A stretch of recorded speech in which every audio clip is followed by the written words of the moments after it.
नमस्कार. काल उभाठा नेते उद्धवजी ठाकरे यांची प्रचाराची पहिली 2 भाषणं झाली. ती पहिली 2 भाषणं बघून माझ्या असं लक्षात आलं की ते मतदारांना फारच मूर्ख समजतात, विशेष करून मराठी मतदारांना. कारण मराठी मतदार अजूनही ठाकरे कुटुंबांबद्दल खूप त्यांच्या मनात प्रेम आहे आणि त्या प्रेमापोटी अनेक जण मतदान करत असतात. उद्धव ठाकरे यांनी भाषणात एक मुद्दा मांडला.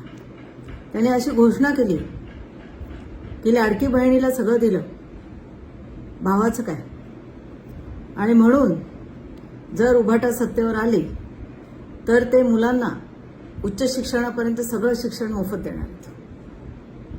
चांगली गोष्ट आहे. लाडकी बहीण योजना आणली म्हणून महाराष्ट्राची तिजोरीत खडखडाट झाला असा आरोप करणारे उद्धव ठाकरे आता मुलांना मोफत शिक्षण देण्याचा निधी कुठून आणणार आहेत, हा पहिला प्रश्न. दुसरा प्रश्न, मुलांना मोफत शिक्षण देणार आहेत ते सरकारी शाळांमधून देणार आहेत. सरकारी शाळा आपण ठेवलेत कुठे? शिवसेनेची सत्ता फक्त मुख्यमंत्री उद्धव ठाकरे मुख्यमंत्री असतानाची नाही. मनोहर जोशी हे शिवसेनेचे मुख्यमंत्री होते, त्याच्यानंतर नारायण राणे हे शिवसेनेचे मुख्यमंत्री होते, त्याच्यानंतर सुभाष देसाईंपासून अगदी जवळजवळ सर्व आत्ताचे जे त्यांचे नेते दिवाकर रावतेंपर्यंत सर्वजण मंत्री होते. अगदी उदय सामंत सुद्धा मंत्री होते, एकनाथ शिंदे सुद्धा शिवसेनेचेच मंत्री होते. त्यामुळे इतकी वर्ष महाराष्ट्रात सत्ता ज्यांची होती त्या उभाटा नेते उद्धव ठाकरे यांनी महाराष्ट्रात सरकारी शाळा किती ठेवल्या आहेत, किती टिकवल्या आहेत? जिल्हा परिषदेच्या शाळेच्या भिंतीला लागून आज खासगी शाळा सुरू झाल्यात. अगदी सामान्यातला सामान्य आणि गरीबातला गरीब हा आपल्या मुलाला सरकारी शाळेत न टाकता या खासगी शाळांमध्ये टाकतो. याचं कारण असं आहे की सरकारी शाळांमध्ये शिक्षण नीट मिळतच नाही. सरकारी शाळा दूरवर असतात आणि अर्ध्याहून अधिक, किंबहुना मला असं वाटतं 60% सरकारी शाळाच बंद केल्या आहेत. मग तुम्ही हे जे मोफत शिक्षण देणार आहात आपल्या विद्यार्थ्यांना ते तुम्ही खाजगी शाळांमध्ये देणार आहात का? शरद पवार किंवा पवार कुटुंबियांच्या मालकीच्या पवार स्कूल्समध्ये देणार आहात का हे मोफत शिक्षण? हे उच्च शिक्षण सुद्धा तुम्ही ज्या कॉलेजमध्ये देणार आहात ते सरकारी कॉलेजेस तर काही राहिलेले नाही आहेत, जे खाजगी कॉलेजेस आहेत तिथे तुम्ही देणार आहात का? खुलासा करा याचा. आम्हाला याचा खुलासा पाहिजे. कारण परिस्थिती अशी आहे की आज मराठी माणूस पूर्वी एक स्वप्न बघायचा. त्याचं स्वप्न काय असायचं की आपल्याला एक घर पाहिजे आणि त्या घरासाठी तो कर्ज काढायचा. आज या मराठी माणसाचं स्वप्न या शिवसेनेच्या कारकिर्दीमुळे पूर्ण भंग झालेलं आहे. आज हा मराठी माणूस भाड्याच्या घरात राहतो, निमूटपणे चूप, आणि तो कर्ज काढतो. अजूनही तो कर्जबाजारीच आहे, पण तो कर्ज काढतोय ते आपल्या मुलांच्या शिक्षणासाठी. कारण 80,000 रुपये क्लासला भरायचे आणि 1.5 लाख रुपये कॉलेजला भरायचे. KG पासून पैसे भरायचे, 60,000 रुपये भरायचे, 40,000 रुपये भरायचे. या पैशासाठी तो कर्ज काढतो आणि त्याचं पूर्ण आयुष्य भाड्याच्या घरात घालवतोय तो आज. आणि तो जे कर्ज फेडण्यासाठी धडपड करतोय ना, ते घराचं कर्ज नाहीये, ते शिक्षणासाठीचं कर्ज आहे. आणि ही वेळ तुम्ही आणली आहेत. सातत्याने शिवसेना या महाराष्ट्रावरती राज्य करते आणि या शाळा बंद पडल्या आहेत सगळ्या. हे जे स्वस्त शिक्षण होतं ना ते गेलंय, आता स्वप्न झाले आहेत ते सगळे. त्यामुळे तुम्ही मुलांना शिक्षण देणार चांगली, उत्तम आहे, उत्तम. कुठे शिक्षण देणार सांगा? कॉलेज जाहीर करा आणि शाळांची यादी जाहीर करा. पुण्याच्या DY पाटील यांच्या याच्यात तुम्ही शिक्षण देणार आहात का सुनील राणेंच्या इंजिनिअरिंग कॉलेजमध्ये शिक्षण देणार आहात का आणि कुठे शिक्षण देणार ते आम्हाला जाहीर करा तिथे. मग या तुमच्या घोषणेला आम्ही मानतो. हे इतकंच नाही, उद्धव ठाकरे आणखीन एक काहीतरी बोलले. त्यांचा राग कोणावर आहे? अदानीवर राग आहे. बरोबर आहे, अदानीवर राग असलाच पाहिजे, आमचाही आहे राग. अंबानीचं काय? अंबानीवर राग नाही. कर लो दुनिया मुठ्ठी में, अख्खं पेट्रोलियम आहे त्यांच्याकडे, पेट्रोलियम. सगळी दळणवळणची यंत्रणा आहे, सगळे फोन त्यांच्या हातात आहे. पण मला वाटतं ते तुम्हाला लग्नाचं निमंत्रण देतात, तुम्ही त्यांच्या लग्नाला जाता, त्यामुळे तुमचे खूप चांगले संबंध असतील. त्यामुळे तुम्ही फक्त अदानीबद्दल बोलतो, तुम्ही अंबानीबद्दल बोलत नाही. असेल तर ह्या अदानीच्या विरोधात बोलता बोलता धारावीचा विषय येतो नेहमी प्रत्येक भाषणात. तर उद्धव ठाकरेंनी यांनी काल अशी घोषणा केली की धारावीचा पुनर्विकास आम्ही करणार, अदानीला बाहेर हाकलणार, धारावीचा पुनर्विकास करणार आणि ह्या पुनर्विकासात इथल्या भूमिपुत्रांना घर देणार. धन्य झाले मी, धन्य, अगदी धन्य झाले. कुठले भूमिपुत्र?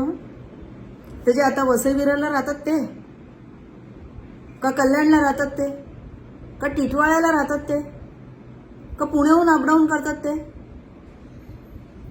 मुंबईत कुठे आहेत भूमिपुत्र? कोळीवाड्यांचं पण तुम्ही क्लस्टर करणार आहे. लालबागला गेलात तर मराठी माणसं कमी आहेत. आता लालबागचं एक तुम्ही रेकी करा, बघा तिथे भूमिपुत्र आहे कुठे? भूमिपुत्राला कधीच मुंबईच्या बाहेर घालवलंय. तेव्हा तुमचीच सत्ता होती, तुम्हीच सत्तेत होतात. मुख्यमंत्री नसाल पण तुमचे मंत्री होते. 10 वर्ष तुमची सत्ता होती. पालिका आत्ता प्रशासक बसेपर्यंत तुमच्या हातात होती. भूमिपुत्र गेला कुठे? पोलिसांचं काय झालं? पोलिसांची घरं बघा जाऊन, पडायला आली. म्हाडाच्या घरात जे लोक राहतात त्यांची अवस्था बघा जाऊन. आणि तुम्हाला एक विसर पडला असेल, गिरणी कामगारांचं काय झालं? 1,50,000 गिरणी कामगार पात्र आहेत, अजूनही धडपडत आहेत घरांसाठी. उद्धवजी, तुम्ही मुख्यमंत्री असताना तुम्ही गिरणी कामगारांच्या प्रतिनिधींना एकदाही मीटिंगसाठी बोलवलं नाहीत. फक्त एक लॉटरी काढली, ती सुद्धा आधी बांधलेल्या घरांची. तुम्ही मुख्यमंत्री असताना काहीच झालं नाही गिरणी कामगारांचं. तो भूमिपुत्रच आहे. मग ते धारावीत तुम्ही त्या गिरणी कामगार जे गावी जाऊन बसलेत बिचारे, त्यांना घरं देणार आहेत का? कुठल्या भूमिपुत्रांबद्दल बोलताय तुम्ही?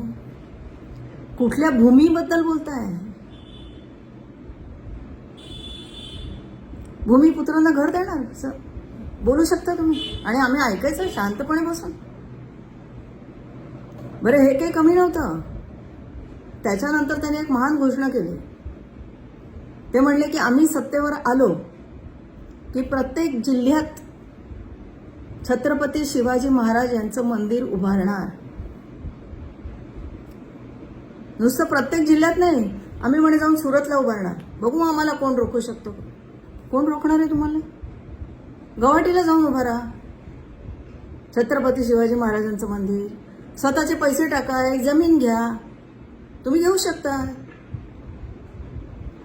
जमिनी घ्या सगळीकडे, सुरतला जमीन घ्या, उभारा तिथे शिवाजी महाराजांचं मंदिर. शिवाजी महाराजांच्या मंदिराची गरज नाही महाराष्ट्राला. चौकात चौकात कुठेही गेलात, कुठल्याही गावात गेलात तरी तिथे छत्रपती शिवाजी महाराजांचा पुतळा आहे. आम्ही वंदन करतो. त्या पुतळ्याची देखभाल कशी करायची बघा. कारण तिथे फक्त जयंती आणि पुण्यतिथीला साफसफाई होते, नाही तर तो पुतळा तसाच असतो. शिवाजी महाराज ना मराठी माणसांच्या मनात आहेत. मंदिर उभारण्याची काही गरज नाहीये. तुमचे आपसे खेवे दावे आहेत म्हणून तुम्ही आता सुरतला जाऊन मंदिर उभारणार? कशासाठी? तुम्ही फोटोग्राफर आहात ना, किल्ल्यांचे फोटो काढलेत, उत्तम उत्तम फोटो काढलेत, पण बहुतेक कॅमेऱ्यातनं तुम्हाला किल्लाच दिसत नाहीये. शिवाजी महाराजांच्या किल्ल्यावर काय आहे? शिवाजी महाराजांनी स्वतःसाठी किल्ल्यावर काय बांधलंय? त्यांनी गोड्या पाण्याची तळी उभारली. शिवाजी महाराजांनी किल्ल्यांवरती इतक्या उंचावरती गोड्या पाण्याची तळी आहेत. तिथे घोड्यांसाठी पागा आहेत, तिथे हत्ती ठेवण्यासाठी जागा आहेत.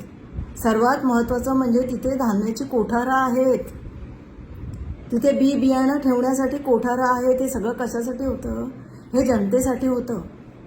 जर हल्ला झाला तर अख्ख्या गावाला आतमध्ये घेऊन किल्ल्याचे दरवाजे बंद करायचे आणि आपल्या जनतेची काळजी घ्यायचे.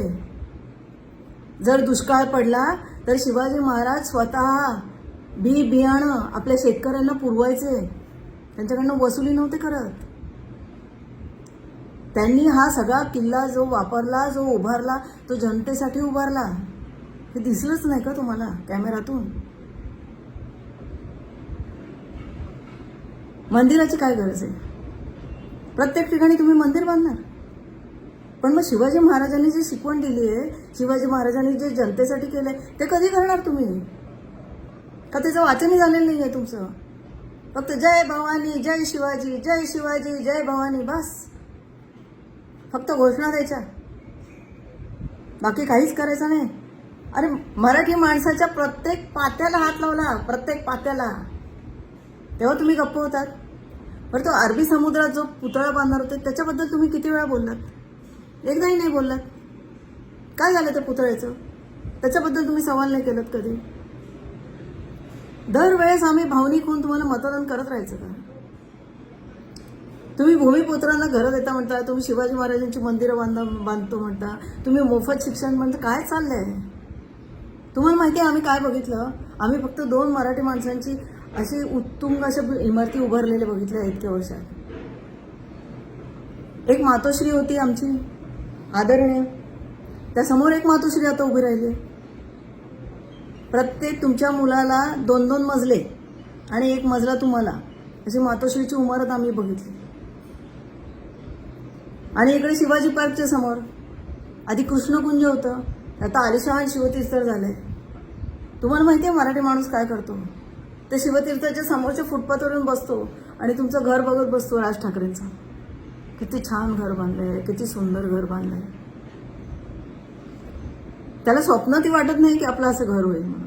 त्याला स्वप्नातही वाटत नाही की आपलं एक घर आहे, आपलं आणखीन एक घर होईल, आणि ते सुद्धा असं 6 मजली, प्रत्येक मुलाला 1-1 मजला, 1-1 मजला, 2-2 मजले. त्याला स्वप्नातही वाटत नाही. तो बिचारा ते अपेक्षाही नाही करत. तो तुमच्यावर प्रेम करतो आणि म्हणून तुमची घरं बघत बसतो आणि त्यांना तुम्ही भूल तापत येत बसता.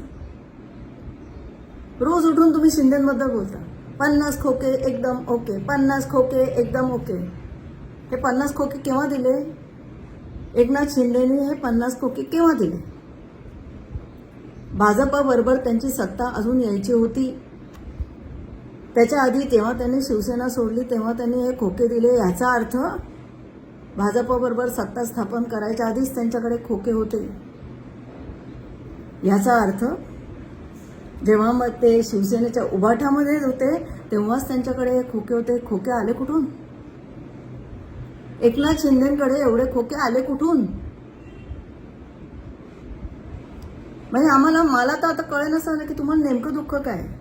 म्हणजे हे खोके या आमदारांना गेले हे दुःख आहे, का ते ज्या ठिकाणी पोचायचे होते त्या ठिकाणी पोचले नाही ह्याचं दुःख आहे? कारण हे खोके कुठून आले आणि कसे आले सगळ्यांना माहिती आहे.